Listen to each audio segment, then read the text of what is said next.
Hayot bu poyezdga o'xshaydi. Boshlanishida biz yaqinlarimiz bilan bir vagonda bo'lamiz.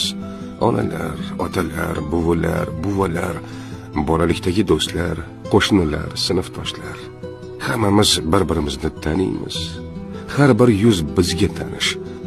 Bu bizning vagonimiz. Bizning kichik ammo eng aziz dunyomiz. Ammo vaqt o'tadi, bekatlar birin-ketin yaqinlashadi va eng yaqin, eng sevikli insonlarimiz birma-bir shu bekatlarda vagondan tushib qolishadi. Avval buvalar va buvilar, keyin ota-onalar, so'ng bolalik do'stlari. Biz esa oynadan qarab ko'ramiz. Yurak eziladi, ko'zlar to'ladi, ammo poyezd to'xtamaydi. Harakat davom etadi.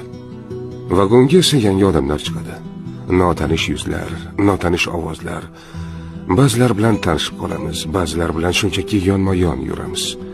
Ular mehribon bo'lishi mumkin, yaxshi, quvnoq, qiziqarli, lekin ular bizning o'tmishimizdan emas. Ular bu hayot yo'lining boshqa sahifalaridan.